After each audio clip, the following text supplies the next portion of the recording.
Tō whiau e te pese tamau te whaia le mau ala Aufaipese o mana tua le tō whinga le whai whiau na whai se tasi o tau le lea i le latu e kale sia pese u whamaros. Nā lo leo tau le lea o sa ili o na sau loa leo o tua tu peo lau tu leo te tua tuai. O na sau loa tau le lea o tu ma whape le kale sia. O le manatu au tu o le u whamalosi o le tala ia e lia. E melo le tau le lea. O nā lua e ai leo e lia i le langi. Kua ngalo a koa kau le lea le meso so o ai le lua e lia i le langi. O na toi a lua e ai foi leo e lia i le langi. Ua fiwa ua ngaloa.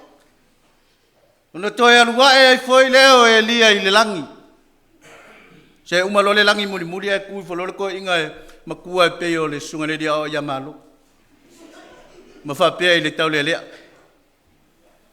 E ke koe saulo i lalo e lia ngai wa ai lo le iai. E vai kula kau le o lai ngofo i lalo le koe inga. E le ngofo le koe inga e fa pea lo ma le kau le lea i le kale sia. Ona nofo ai leo e lia i le langi. Fata alofa le Aufaipese lau sunga i le teitai le Sauniga ma lau fretua. O falofo foi ma fata alofa le Aufaipese Kamupani mo Lotu teitai. Ai tainane le paia ma le lave loa le kalesia le nei tai au. O watu foi le lima o le Aufaipese fata alofa. Ia inga ma wou mwhai o na tātu whaitapo inga fatasi le nei tai au. Ai ana yo tātu a inga o lo mai mo mai lunga o penga o ta wha ilangi. Malo le soifua manuia, malo le pale, malo le folau manuia. Ai o le manatu au tu o whengai ma le Aufaipese. Ua wha au tuina e whapea. Ia wha vai a tātu ngā luenga i le li. Ia wha vai a tātu ngā luenga i le li. Let God be the foundation of our work. O le tusi whaitau o maua mai le mua le kolonito. Alona matau pue tolu o le whaiupu e lima se i o i le whaiupu e se fulu ma le lima. A mai eo na tau sami lau whasipovi lo lolo tu lau le malu ona. E ta ngai le iai li tātou tusi whaitau o le matua. Ua maua i le mua le kolonito lona matau pue tolu. A le whaiupu e se fulu ma le tasi ua whaima tātou matua. Awai le mawhai e se tasi o na tuu se isi whawai le ua uma o na tuina. O Yesu ke riso lea. Whawaenga ua vai na iai le manatu au tua le Aufaipese i le nei tai au. O le vaenga mua. Ia whalango lango le ngalue ia ke riso. Ia whalango lango le ngalue ia ke riso. Masani o na whalango lango, le ngā luenga le kamuta i whao, o si mao lau papa, ina ia mausali se ngā luenga. E whalango lango foi se whainga maloi o na tangata, ne ia malosi ma whata mau a inga ina le nā malo. E ma whai foi o na whalango lango le tāpiano i na Aufaipese, ina ia sao ma le lei le usuina o se pese. Ai alo soifua ma lou nei ola. Tā te whalango lango i whiau ma ngā luenga e maua mai ai se tupe. Tausi ai o tātou ainga. Ao le whesili la le Aufaipese. Pe whape whiau na whalango lango lo wolanga lue ia Keriso. Tali tonu e tofu ai tātou ma le tali. Ao le tali ale Aufaipese, e mawhaina ua tā ole atu ia Keriso. E mawhaina ua tā sa ili atu ia Keriso. E mawhai foi pe ao tā tui atu ia Keriso. Pe ao na moli mawai upo le launga Yesu i lunga o le maunga. O lo taua i le matai o e fitu. Ao le whaiupo e fitu ma le walu o te whaitawina whapea. I au tau o le atu o na fua ina mai ai lea ia te au tau. I au tau sa ili o na au tau mau ai lea. Yo tau tu yatu. Ona tō ina i lea ia te au tau. Awa aise o le atu e maua ia. O le sa ili foi e ilo ia. E tō ina foi le tu atu. O le vaenga e lua. O le lii le whaavae o ngalu e nga uma. O le lii le whaavae o ngalu e nga uma. Whaavae o se upu e ono whaamatala ina o se ngalu e nga ua mau se li ma tu mau lo na langa ina. Bo se ta yala e whaatonu whalawai se whi au ma se ngalu e nga. Ao le mea mauti noa. So se whaalapo te potonga e iai o na whawae. E o foi si a tātou e kāre sia. Ai whape nā foi le ngā ruenga whale Aufaipese.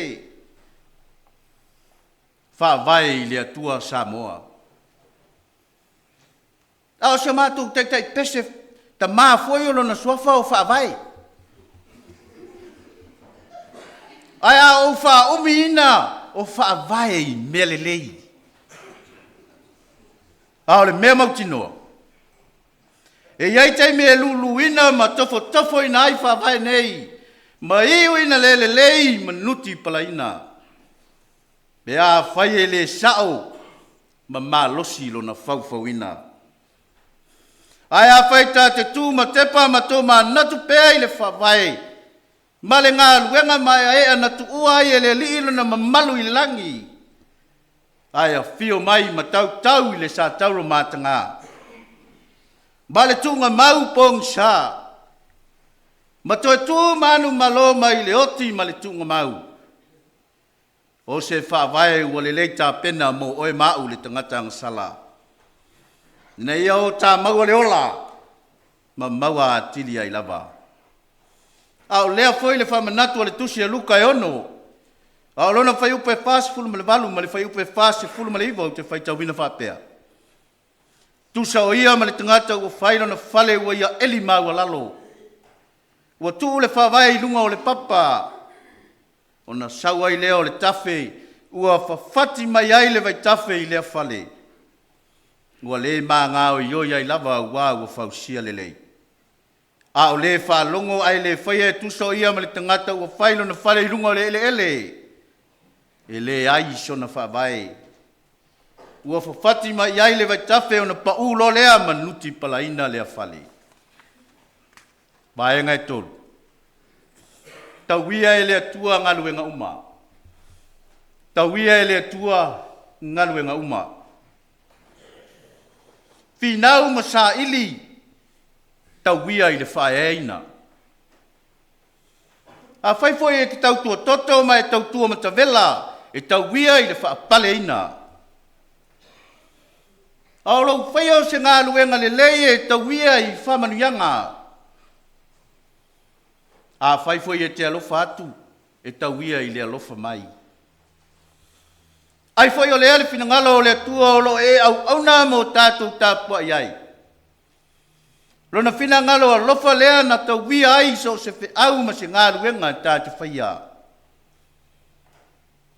Pei foi ona ia whaia i le whawhine anga sala. Lea na ia tatae ai le whangu ala pasa o le umanongi taungata. Ma ia so loia ia ao le li au ta oto e Taumafai le whale o le whalaseo. Whai mai na tauia e le atua ina ua whetala yatu o ia i whawhine. Ua wha ma ngalo ina uang sala. Ma o lou whātua tua ua wha ola ina i oe. Ina alu ia male manuia. Ai lo manino le lei foi le taui na tauia ai le atua le ngā luenga wha leo ma moe. Le leia tā vita. Lea na tau fia yese lon ta mae whaita vita matupu. A o se wha manatu ma se fangu le lei foi lea mo tātou i le neita e ao. Le kale si ai. O ane yo tā manatu ma mai la tā whiau ma la tā ngā luenga o lo whaia nei. Au a pe tele, pe titi, pe whatau wafo.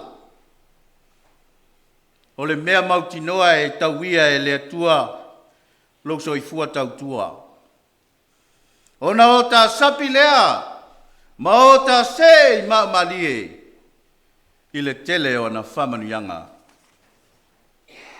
Ma le vaenga muli muli, wana o le li e tu mau, ma le le iai se whame moe. E iai le tali tonunga e le ai ase isi o tātou e le itu i luma o se wha ata i le tae au nei. Ao le fisili ai se a. O le tali se i toe tū wama tepa. Ai se i tau mai e le wha ata. Po o le lei le wha sa saoina o ulau mata. Ai po mu le lei lau vali lau ngutu. Ai po sao foi le sele ina o lau fusiwa. Ma le wha mai moe. Ina i atu mau ma le lei lau tā penanga. Ai wha mate me whai ona tātu ule ali e pei o se wha ata. Ina ia whai maata wha manatu ia te oi mau. Ai tāte le whai a se wha me moe. Ai whai o le whinangalo alofa leo le atua na ia whausia ai langi ma le lalolangi le amatanga. Ma ia tā pena whawhawhine o tau anga le fuafuanga. Ina ia tu mau ma le lei se sio manga. A walo so i fua ma lo nei ola ile nei olanga. Le foi o lo fa matala manino ile tusi mua mose ile tusi kenese. Na fai ile tua le langi ma le lalo langi le amatanga. Sa so na nunumi le lalo langi ma ua ngao. Sa ufitia foi le moana ile po diuli. Na fengao ia foi le nganga o le tua ile fungatai. Ua fetala mai le tua ia malama lama o na malama lama i lea. Ua sila atu le tua i le malama lama ua le lei. O na tu ese ai lea le tua o le malama lama ma le pou liuli. Ua fai ngoa e le tua le malama lama o le ao. Ua fai ngoa ia le pou liuli o le pou. O le afi ma le tai ao o le ulua i aso lea. Ua sila atu le tua ia mea ua na fai a whauta foi.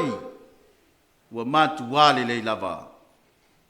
O le afi ma le tai ao o le aso ono lea. I le suafa manu malo Yesu Keristo le ao le kalesia. Amene. Ia manuia tele lau sunga le taitai o le Sauniga ma lau whaltua. Manuia Kamupani mo lātou taitai. Mau se whasini ngā malo si ainga mo wau mwhain tātou whai tāpua inga. Ai ola pēr le kalesia le Aufaipese i le alofa maleanga le lei o le tua. So i fua mai manuia.